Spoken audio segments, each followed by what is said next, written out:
So ito guys, dito tayo sa Shell Madrigal, Alabang. Papa underwash tayo tsaka engine wash para malinis konti yung mga pangilalim ng mga putik-putik na pinuntahan namin last week sa Zambales. Inspirational message and sharing the experiences of being a true leader, a genuine leader, a bona fide leader that soon we will always remember to our lifetime. Ayun daw. Oh, bubuksan na daw natin yung hood. Pinabubuksan eh.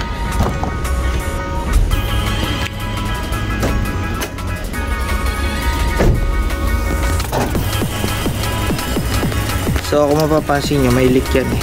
Ayan oh. May leak yan doon. Parang nanggagaling sa ibabaw ng valve cover sa likod. Punta doon, ayun oh. Yun.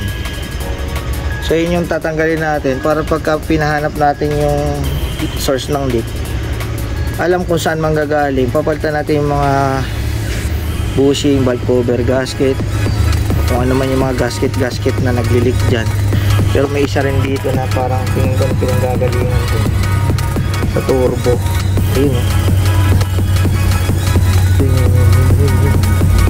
So di natin alam. So yun guys, engine wash and underwash. So yun guys, pinahanginan muna. Pinahanginan muna ba?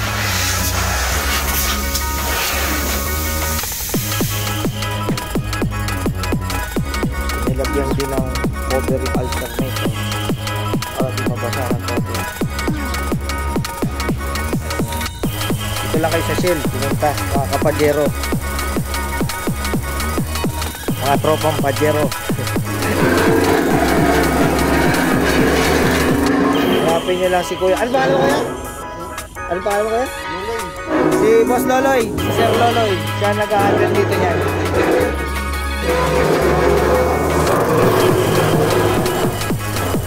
Yan, susundot-sundutin na yan. Tutot Brazil kung ano man.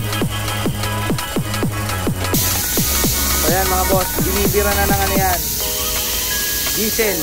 Bakit diesel? Kasi mas magandang pang ano yan eh, pang degrease. Parang degrease yan ito. Oo. Yan.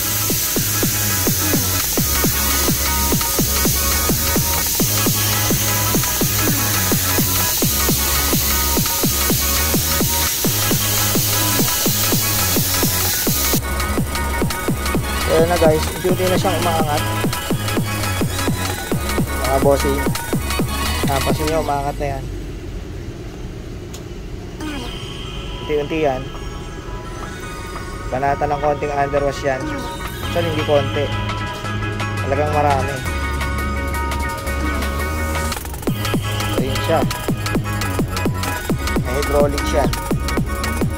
Once in a while, kahit once a year, magpaganyan kayo pag mahilig kayo mag out of town. Lalong lalo na wala kayong mga undercoating. Bakit pa paano naka-undercoat eh?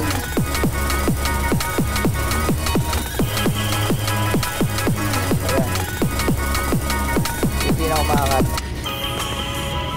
From the ground.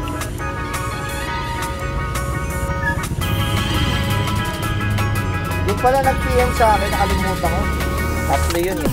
Natanong ba't daw ang laki ng gap netong ano ko likod, kasi nagpalit ako ng spring eh. Hindi ko alam kung anong brand nito, Oldman ata to, pero ang taas niyan eh. Yan yung spring na yan. Ito coil spring. Ang Pajero wala tong front ano eh, local Pajero kasi to, wala siyang front na coil spring. Itinaas to, ang ginawa, in-adjust tong ano, itong torsion bar, pinila yan, and then in-adjust dito yung dalawang tornilyo para umangat. Yan, doon ang pang-adjust niya nito, ito, dalawa.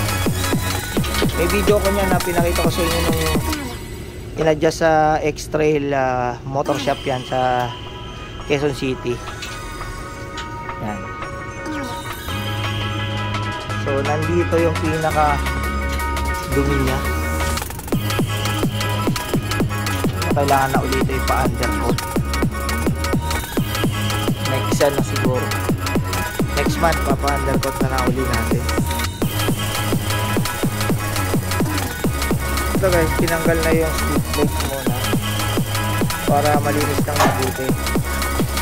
So yan yung skid plate natin, saka yung cover. Malinis din. Yan, makikita natin yung mga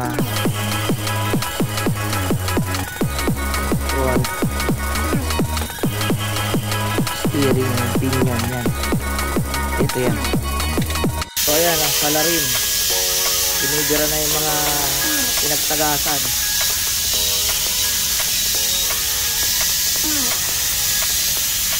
Para mamaya makikita natin pag pina-repair natin ang mga replacement ng gasket, edi sigurado tayo na alam natin kung saan nagagaling. After 2 to 3 days makikita natin na ng tulo talaga. Kasi kung dadalhin mo agad sa pagawaan, uhulaan nila kung saan nagagaling. So lahat ng gasket papalitan. Eh second hand natin nabili, so hindi natin alam, wala siyang history. Hindi na nakapagtago ng history yung dating owner dahil nga sa dami na sasakyan, hindi na naasikaso. So ngayon, tayo ngayon yung magtutuloy ng maintenance. So marami na rin tayong pinalitan pang ilalim, tie rod, board rod, upper suspension, so lahat yan pinalitan yung mga nagtutunugan na. Saka ito, yung parang trailing arm bushing kabilaan, pinalaw na rin yan. Saka ito pa, palit lahat yan, kasi kabilang side. Yan, nakita niya si Kuya Loloy, nibira niya yan. Tama ko ngayon si Kuya Trail. Kuya, ayan, underwash, kasi pinatanggal ko yung mga langis lang. So ayan,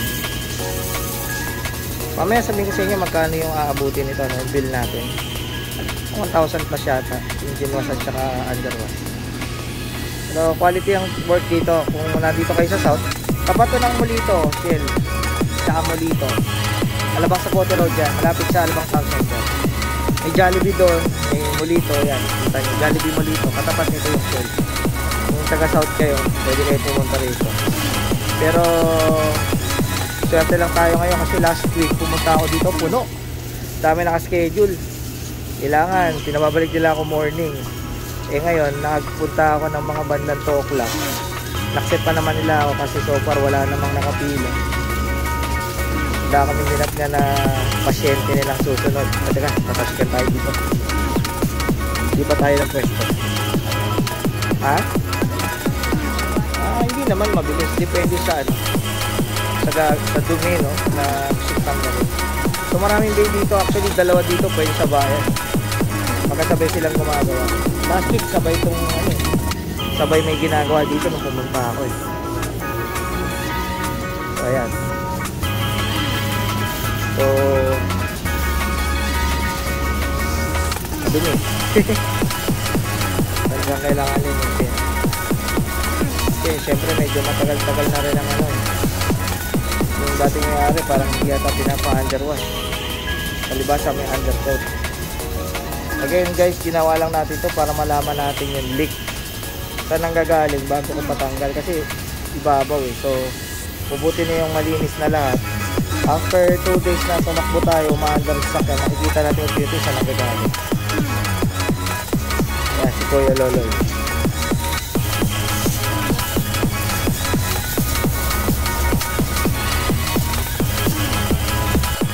So guys, correction, sabi ko 1,000 plus, 300 lang pala engine wash, 300 underwash. So mas mura dito kaysa dun sa isang Shell sa Manila, sa Quezon City. 1,000 plus yung pinote sa akin. Parang sa Shell Maria Clara ata yun. Sama ko ngayon yung sparring partner ko, si Kuya Trail.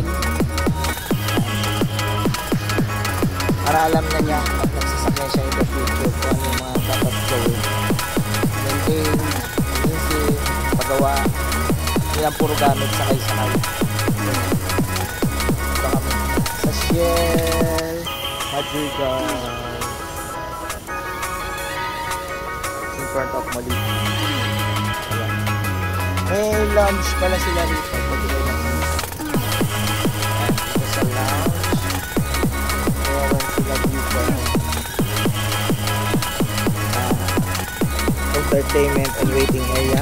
May TV at air condition dyan. So yung magpagawa ng services dito. Yan, power steering fluid. Mag-refill kayo. Magpa-check sa complete yun. Ayun. Kami Pajero dito. Yung mga training kami Pajero. Shoutout sa mga owner na to, mga bossing na owner. Ang dami. Ayun o. Ay, ang ganda ng Pajero niya ha.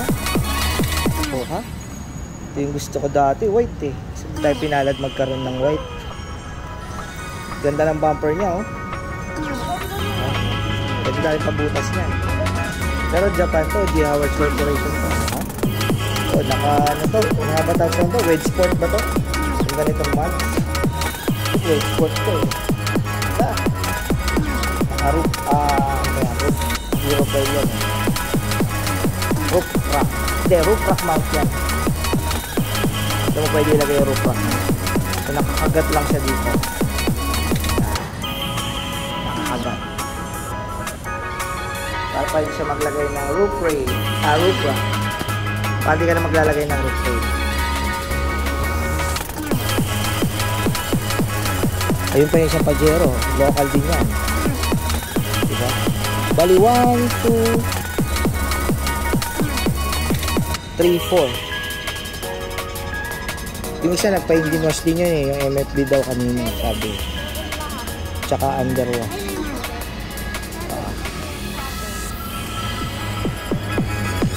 Gutom ka, Trail? Gutom ka. Gusto kong kumain ng palabok ng inasal. Mamaya, tagal pa yata matatapos ko.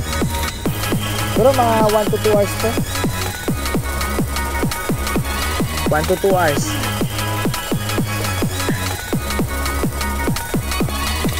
So yun guys, mga kapadji.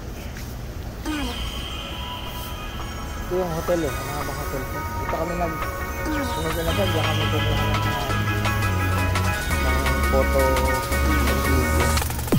Tama ko pa si Sir Jason. Ito yung gusto kong mabili. Pitch receiver.